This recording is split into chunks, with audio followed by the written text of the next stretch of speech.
Shout out. Oh, walang tao sa hideout. Pupunta kami sa mga tanim naming pakwan. Ayun.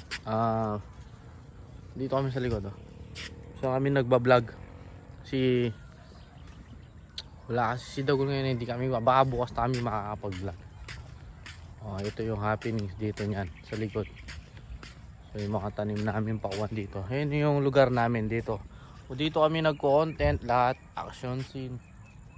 Ito yung buko kung saan tumatakbo si Dagol. Ayan. Halos lahat maliwalas. Ayan.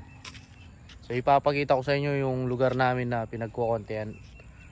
Dito ako gumagawa ng mga scene, mga comedy scene. Ito kung natatanda nyo, dito tumatakbo si Dagol. Ayan. Ito yung mangga saan kami sa likod. Ayun yun. Ayan. Ayun yung hideout namin. Para puntahan natin yung hideout. Ayan. Ito yung hideout. Oh. Yan yung mangkano. Yung bahay ni Dagol. Ayan. Yung mga pakuan.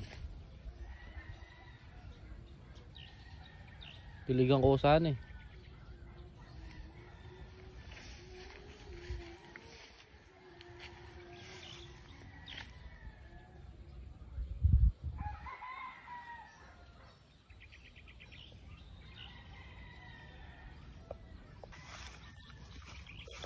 Oops.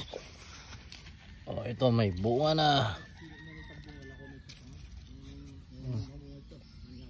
Halos may bunga na yung mga pakwan.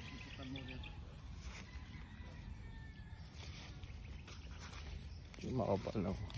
May bunga na sila.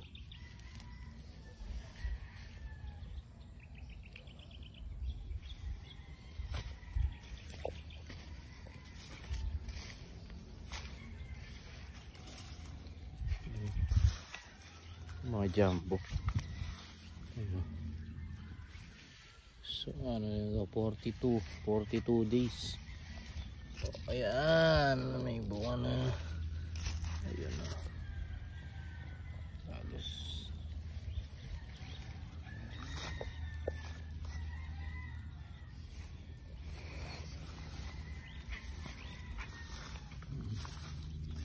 Halos may bunga na, malalaki na.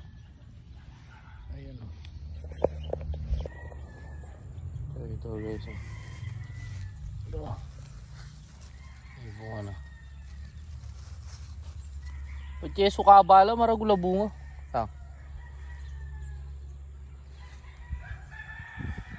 So ito yung nagtanim kami dito para ano lang, libangan.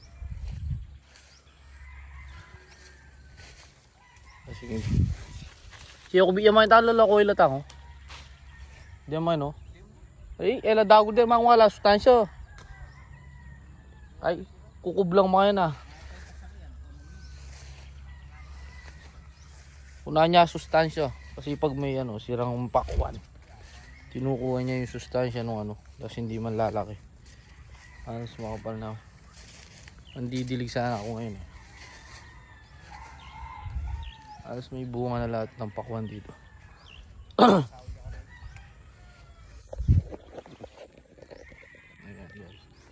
Ayan o. Nagtanim kami ng 1,000 square meter na pakwan. Sinubukan lang namin yung binhi para sa susunod na ano, sa susunod na magtanim, ayusin namin.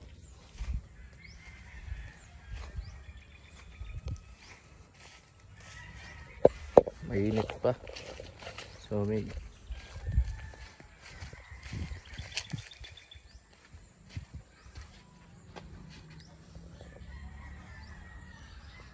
So 46 days update namin kayo pag malapit na yung harvest dito.